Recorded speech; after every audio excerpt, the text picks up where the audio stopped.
If I could walk, I would get up and run away. That's how I feel this week.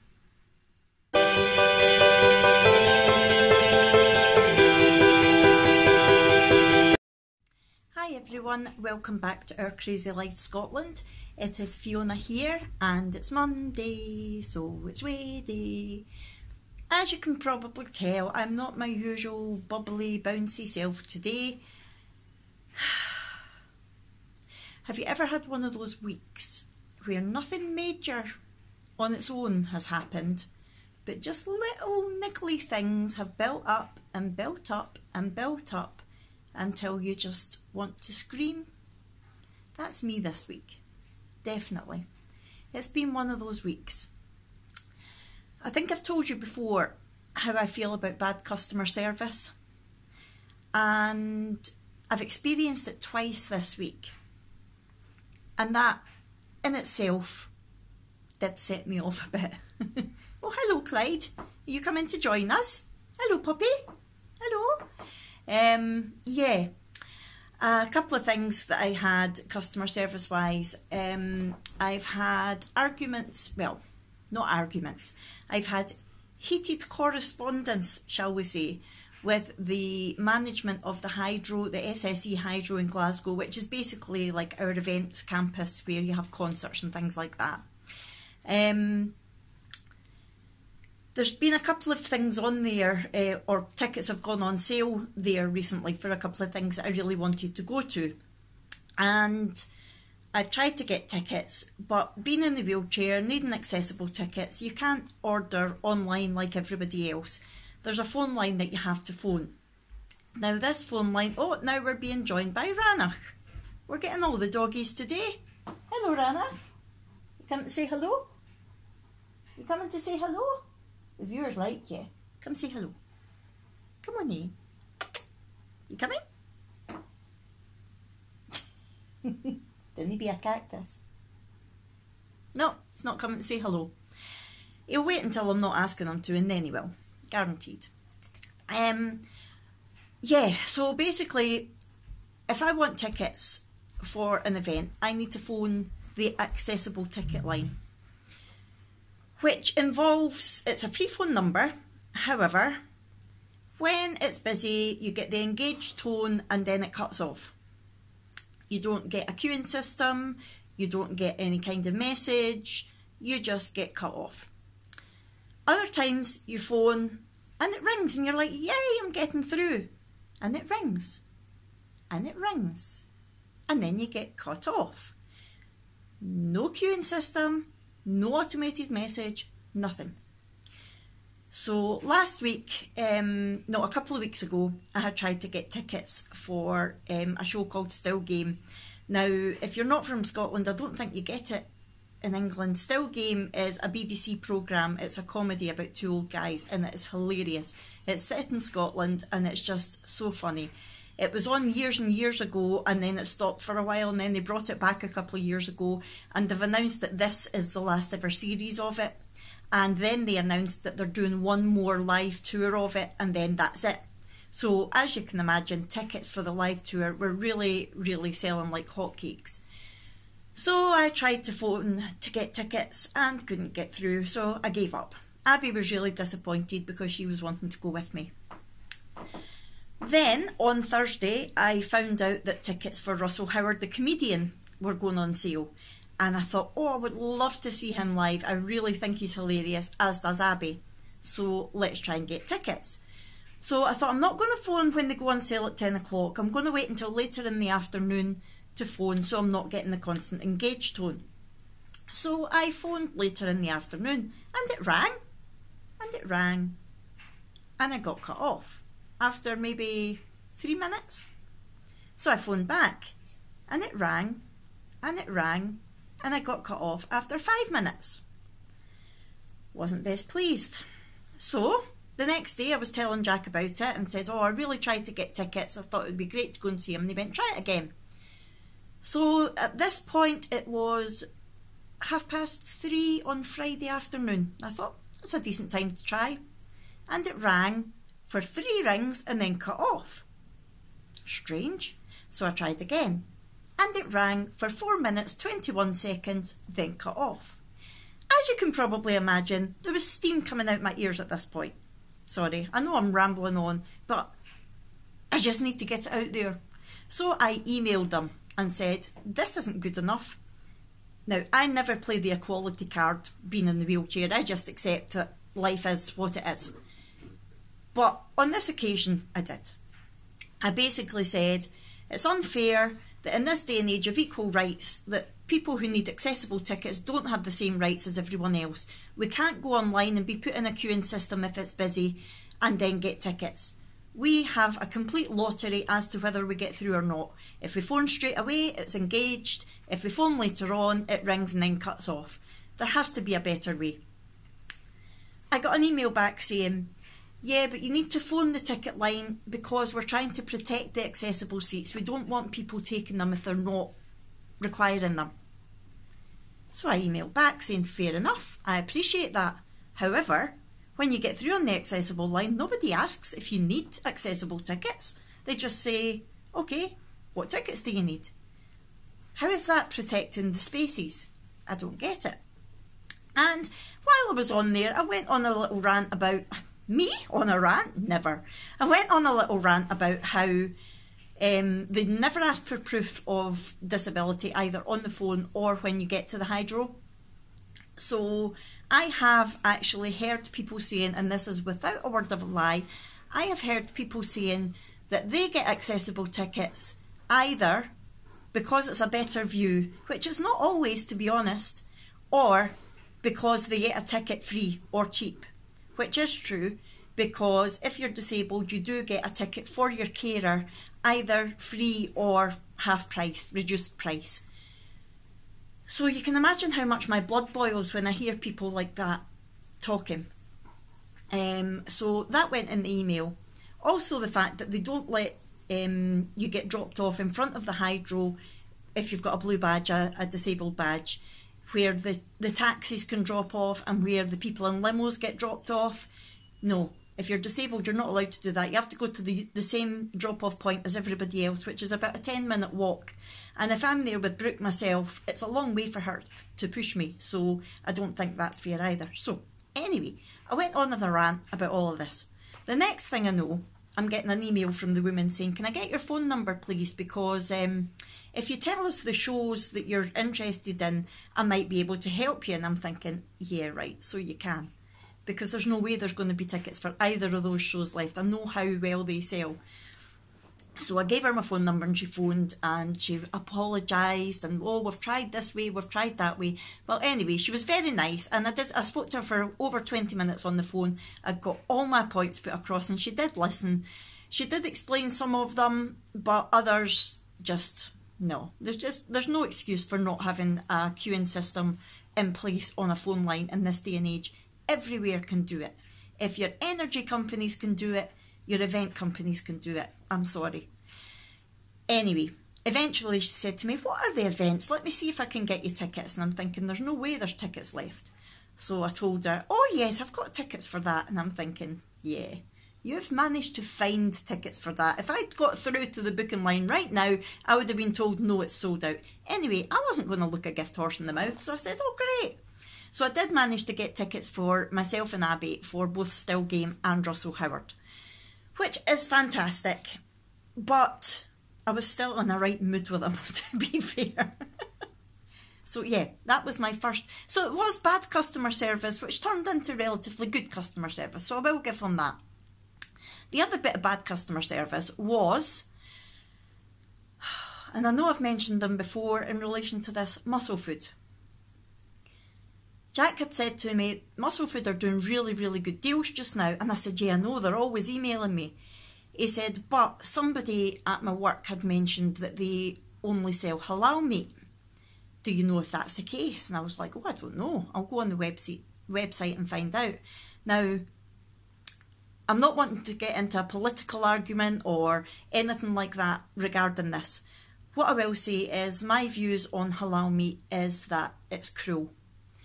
You might say that's a completely hypocritical view to have. If you eat meat, you eat meat. The animal's getting killed.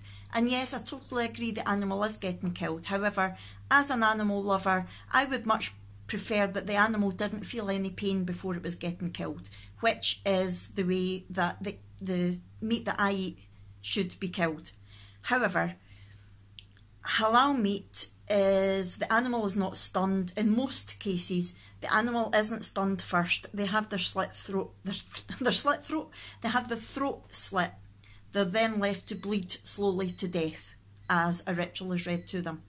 Now, don't get me wrong, I have nothing against Muslims at all. I don't judge anybody by how they look, the colour of their skin, their religion, their beliefs, nothing. Because to me, everyone's individual, everyone has got the right to their own beliefs, their own opinions, and I take everybody at face value. It doesn't matter who they are or what they believe in. And hand on heart, that is the case. However, one thing that is bothering me just now, and I've been doing more and more research into it, is that more and more places are selling halal meat. And at the moment, the government does not require places to tell you that the meat that you are eating is halal. It doesn't have to be labelled on your supermarket meat. It doesn't have to be on a sign in a restaurant, on a menu in a restaurant. And I've discovered that a lot of companies are really bad for this, and I am starting to boycott those companies. One is Subway. Another one is Nando's. Now, not all Nando's sell purely halal meat, but some do. Anyway, my point is that I completely understand that Muslims and other people believe that their meat should be halal, and that's fine. That's not a problem to me. If that's their beliefs, then they can buy halal meat and they can eat halal meat. However, I do object to the fact that companies are now selling all halal meat without telling everybody, purely because it's easier for them, because that way they're not having to sell two lots of meat. And the government will have us believe that the Muslim religion within Great Britain is a minority. And I object to the fact that the majority are being forced to eat according to the minority. That's only my beliefs. I'm not telling you that you should believe that, and I honestly don't want to get into a political argument over it. That's my beliefs. I think it's unfair that people who don't want to eat halal meat are eating it without realising it. It would be like a vegetarian eating meat without realising it because the restaurant just didn't put it on the menu that there was a bit of meat in their vegetarian sausage. I don't agree with it. I think it's unfair. Anyway, that's another discussion. But my point was, I went onto Muscle Foods' website and couldn't see anything anywhere on their website about halal meat, whether the meat was halal or not. And I thought, that's unusual, because normally places like Muscle Foods, where it's a lot of meat that they're selling to a lot of different types of people, you would think that they would say specifically that they sell halal meat, or they would maybe have a separate section for halal meat, as they do with vegetarian things, that sort of thing. So I thought, I'll email them and ask them. So I emailed them. This was on Friday lunchtime. This is now Monday lunchtime, and I've not heard back. Bad customer service. Because I hadn't heard anything by Friday night, I thought, right, I'll go on to their Facebook page and ask there. Their Facebook page, unless it's Do the Unthinkable, which I'm no longer a member of, doesn't let you actually post anything, but it does give you the option to message them. So I went on to message, and I messaged them asking the question. This is now Monday lunchtime, and I've still not heard anything back from them. Come on, people, there is no excuse for that kind of customer service. Yeah, you might be busy, but employ somebody to just deal with your correspondence side of things, emails, social networks, that sort of thing. Come on, it's not hard to do. It doesn't take that long. Pull your socks up, Muscle Food. As a result of that, I have not ordered from them, because I want the answer to the question before I place the order. I'm not ordering a load of meat from them that's halal meat. I don't know if it is or not. Looking back at previous Facebook posts and other things on Google, I've came across things where people are saying, yes, they do sell halal meat without telling you. And I've came across a post on Facebook from a couple of years ago where Muscle Food were asking the question, would you like us to have a separate section for halal meat? And the majority of people on there were saying, if you sell halal meat, you need to tell us it's halal because we'll not be ordering otherwise. Now, a couple of years later, there's nothing on their site about halal meat. Does that mean that they're not selling halal meat? Or does it mean that they are selling it, but they've not got a separate section for it because they know a lot of people wouldn't buy from them? I don't know. So, the upshot is I've not ordered from Muscle Food, even though I wanted to. Bad customer service. Naughty Muscle Food. Right, so that was Thursday, Friday. Then Saturday, I was going out to the hydro, to the super vet, really looking forward to it. I got changed to go out and I felt so fat. Ever get that? That you know you've eaten well, but you just feel fat. I tried on 3 different things and thought, you know what? I look fat in all of them. I'm just going out, and I'm sorry for using the fat word. I know it does offend some people, but that's the way that I felt that day. I just felt so big and bloated and just fat. So I went out to the hydro. Jack and I, we thought, right, okay, we're going to have a good night. We're out without the kids. The in-laws were over babysitting. The kids were happy with this, so we went out to enjoy ourselves. And we went to see the super vet, not having a clue what to expect because we've seen him on the telly and we thought, well, he's clearly not going to be operating on animals on stage. What is he going to be doing? And within 10 minutes of the show starting, I was a blubbering mess. I didn't know it was going to be sad. I didn't take tissues with me. I had fat tears and snot running down my face within 10 minutes of the show starting, and I didn't have any tissues. So yes, that just made my whole feeling of self-esteem go even lower. The show wasn't all sad. It was absolutely fantastic. I have to say, I don't know what point he's at in his tour, but if you like Super Vet, if you're an animal lover and he is coming to you soon, I really, really would advise you to go and see it because it is an amazing show. He is some man. He is incredible. His energy, my goodness. He should be a motivational speaker. He really should. The way that he speaks, the way he gets things across, it was so inspiring. And the whole show was basically telling the story about how he became the super vet and his life in Ireland when he was younger, growing up. But he wasn't just standing telling the story. He had lots of things going on the big screen behind him. He was jumping about the stage. He was doing impressions of people. It was just absolutely superb, I have to say. Brilliant. Really, really good. The show itself was fantastic, but it was very sad in places. And I have to say, I looked around me and I wasn't the only one who was crying, so I felt a bit better. Oh, talking about looking around me, what was I saying earlier about people getting accessible tickets when they don't need them?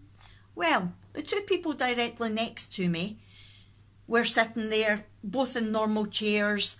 There wasn't any signs of any disability. And I thought, well, you know, some disabilities can be hidden. Maybe they're hard of hearing, maybe they're hard of sight, something like that. And as you do, I was kind of listening to what they were saying, what they were talking as I was waiting for it to start. I'm a people watcher. I love watching people. I love listening to people. So I was kind of keeping an eye on them because I knew that there weren't any obvious disabilities. Then one of them got up to go to the bar and came back and sat down and handed the other one a drink. I thought, okay, so that person doesn't appear to have any disabilities. Then the other person later on got up to go to the bar, got them both a drink and came back and sat down. And I thought, you are taking the proverbial. There was no way those 2 people needed accessible seats. No way. Then when I heard them talking, she mentioned the fact that she was a student. And I thought that is the exact reason they've booked accessible tickets, because on this occasion the carer got a ticket free. So they've basically thought, right, we're students, we can't afford it, we're going to buy a ticket and get one free. Raging. Anyway, so the Super Vet was a fantastic show, really enjoyed it. And we came home and the in-laws were still up and we had a good laugh, it was lovely. And then yesterday I felt fine, I felt so much better, went to rehearsals and wanted to pull my hair out. One of the little girls in the show, who I loved to bits, she's been in it the last couple of years. She's fantastic. She's really good. We've been giving her more lines every year because her confidence has been growing. She's been getting really, really good. She had quite a few lines this year. She came up to me and went, "Fiona, I'm sorry. I don't want to be in the show anymore." And I went, "You're telling us this now? The show is on the 7th and 8th of December and you're telling me on the 11th of November that you don't want to be in the show?" And I went, "Oh dear, that's a shame. Tell me why." "I just don't want to be in it anymore." I went, "But you're doing really well. Are you worried that you're not doing good?" And no, it's not that. It's just, I think that I'm missing too many social things with the rehearsal. Okay. No problem. Now, we've always said to everybody, not just the kids, everybody, if you're not enjoying it, if you don't want to do it, then please just tell us. We don't want anybody to be there. Everybody's there to have fun. Sorry about that. I got a phone call. Right, so as I was saying, the show is meant to be fun. Everybody in it is volunteers. We don't have auditions. We don't do anything like that. It's all just fun. So we never force anybody to be in it if they don't want to. However, I would have preferred a bit more notice. And as a director, that then means that I have to allocate our lines to other people. I have to get the dance all changed because the positions were then all completely wrong. And then I discovered that the person helping out with our scenery has had a few problems, and that the set that we really needed to start rehearsing with yesterday wasn't ready. And then I found out that the person doing the music for us has let us down. So just everything about it. And it's the first time ever. Now, I've been writing and directing these pantos for about 15 years maybe, on and off. Obviously not when I was ill, when I was in my bed and in hospital. They just didn't happen then. But other times I've been doing it, and it's been getting bigger and better every single year. And this is the first time ever that I sat there on the stage and wanted to cry. And I did want to tell everybody, you know what, let's just forget it. Let's just not do it this year.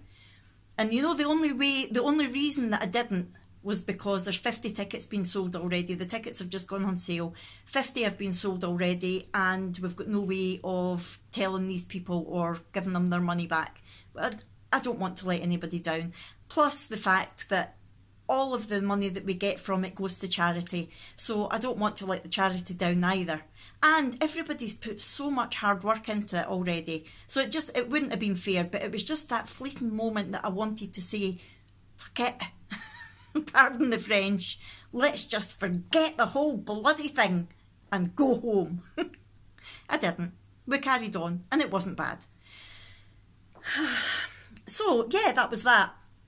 And to top everything off, the pain, I suffer from chronic pain from neuropathy in my feet, and it's been so bad over the last week, and it's just been getting worse, and I got absolutely no sleep last night.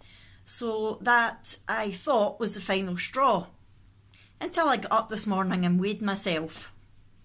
That was the final straw. Here's my results. So I now weigh 142.8 pounds. Yes, my weight has gone up this week. It's gone up by 0.6 pounds. My body water's gone down, so I can't blame it on that. My body fat has gone up, not by a lot, but it has gone up. My bone mass is the same. My BMI is up slightly. My visceral fat is the same. My BMR has gone up by a few calories, and my muscle mass has also gone up, but I don't think enough to explain the £0.5 weight gain. Yes, so I stepped on the scales today to discover I had gained 0.6 pounds. So £0.5 on. Woo. Wonderful.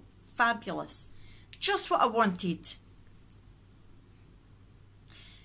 I have eaten perfectly this week. I am looking you in the eye, right directly at the camera lens, and telling you I have eaten so well this week.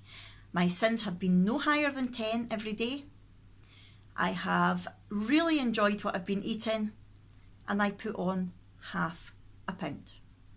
My no-nonsense November still stands. I have not cheated. I have not gone off plan. I have not gone over sins. And I put on half a blooming pound. What is that all about?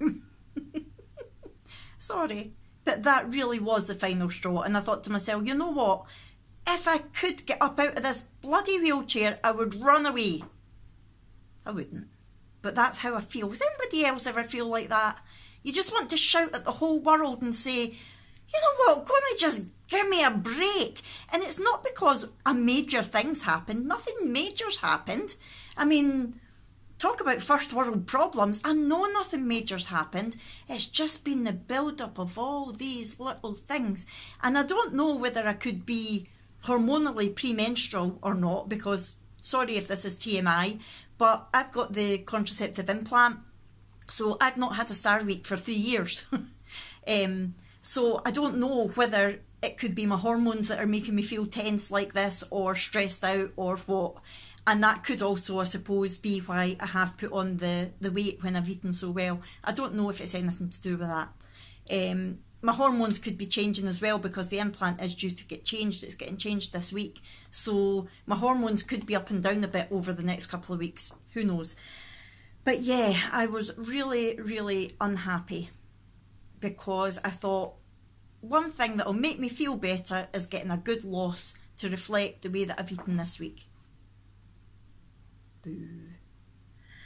So what did I eat this week? Well, I had singing Swede for the first time and it was delicious. Now my impression, when everybody's spoken about singing Swede and thinking about Swede and turnip, I always think about school dinners. The turnip that they used to sell in school dinners was gross. Ugh. And I also remember my mum cooking turnip in the house when she was on one of her many diets when I was younger. And she had to get my dad to stand there and hack at it to try and chop the bloody thing up. It was that hard. And then once it was all cut into cubes, she would boil it for about 3 hours. And the stink in the house was disgusting. Ugh. And that has been my long-lasting impression of turnip and Swede. However, I was really craving some comfort food. I think because I was in one of those horrible moods. And one of the people that I've been watching lately, in fact, I mentioned her in my recent goals video. I tagged her, Belle, My Weight Loss Journey, I think it was, had got the chunky steak and gravy out of Marks and Spencer's, and it was free on the plan. And I thought, oh, something like that with mashed potatoes, that would be lovely, really quite comforting. And then I thought, no, instead of mashed potatoes, let's go for something speedy. I'll try the singing Swede. Because I've seen so many people doing it, and I thought, so much easier than what my mum used to go through. Just put it in the microwave, it makes a funny noise, you take it out, you scoop it out and you eat it.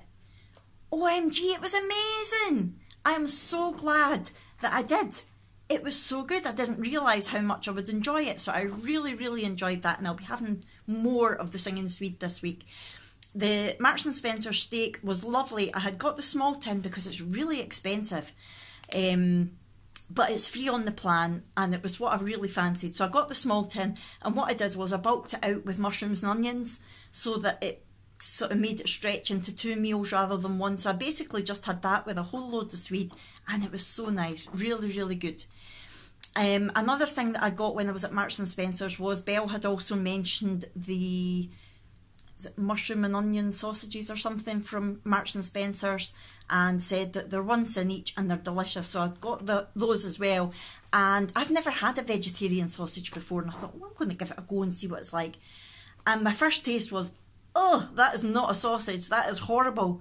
And then I thought, Fiona, it's not a sausage, there is no meat in that, just accept it for what it is. And when I got past the texture of it, I actually really enjoyed the taste. So I had that as well. So I had 3 of those sausages for 3 cents one day, and it was really, really good. And I had that with chips. Sorry about that, I've got a sore eye. I had it with chips, and I've not had chips for ages. Slimming World, of course, and mushrooms. And it was really, really good. So that's just a couple of examples of the things that I've been eating, and I really, really enjoyed it. And like I said, I've been keeping my sins low. What I did have, now I had mentioned this in my What I Eat in a Day video last weekend. and I had said I was going to say more about it in my weigh-in video on the Monday, and I completely forgot, and it was these. Now, we've got a Dolce Gusto coffee machine, and I'd seen these in B&M's, the Maltesers hot chocolate pods, and I thought, oh, they sound good, and they're compatible with the Dolce Gusto machine, and one pod of them is 67 calories, and I went, oh, 3.5 cents. It's a wee bit higher than your options hot chocolate, but if it's nice, I'll go with it. And oh, it was really nice, so creamy, a lot creamier than your options hot chocolate. And I thought, I'm willing to spend the cents on that. And then when I was at B&M's again on Friday, I saw these in the same section. Galaxy white chocolate, hot chocolate pods, compatible with Dolce Gusto. And these ones are 66 calories, so again, sort of 3.5 cents. Perfect. I've not tried them yet, they're still closed, but I'm going to give one of these a try tonight. So basically my treat at night has been either the 10 cal jelly with a Miller Lite yogurt and a hot chocolate, or it's been the, what's the word, quark with some frozen fruit and the hot chocolate. So I've kept my sins really low. I've been so good. Now, the other thing that I saw yesterday that I wanted to tell you about, because I think they are new. Now, I know that people had been eating the hula hoop puffs for a while. I've seen them on loads of different channels, but I'd never really bothered trying them. But then, when I was in Asda on the way home yesterday, I saw that flavour. Hula hoop puffed sweet chilli flavour. Now, sorry if I'm late to the party on this, but it did say new in the bag, and I hadn't seen this flavour before. So I thought, oh, I'm going to give them a go. And they're 71 calories a bag. So again, 3.5 cents. I think I'm only going by the 20 calories to 1 cent rule. And again, I've not tried them yet, but I'm really looking forward to trying them. So I thought I would just let you see. So tonight's little treat, I think, is going to be a packet of these and a Galaxy white hot chocolate. Yum. Right, so what have I got coming up this week? Not a lot is the answer. I've really not got much on at all. I've got my rehearsal on Thursday night as usual. But Jack is off this week. He's at work today for a course, but he's off all the rest of the week. And that is a danger point for me. Jack being in the house is a danger point because I get knocked out of my routine and I end up wanting to eat. But I'm hoping the reason that he's taking the week off is to get on with bits and pieces in the house, some DIY. He's finished painting Abby's room, he's moving on to Brooke's room now. So I'm hoping that he's going to be kept busy and I can keep myself busy and I can keep to my usual eating pattern. Because I am still sticking to my no-nonsense November. I'm determined. And I have to say I'm glad that I have got that as a goal, because the kind of week, the kind of week that I've just had, I really would have just, before I would have just splurged on anything. And the other problem that I've got at the weekend coming up is there's no rehearsal on Sunday. My mum, I think I've said to you before, she teaches line dancing. That's how we ended up doing the pantos in the first place.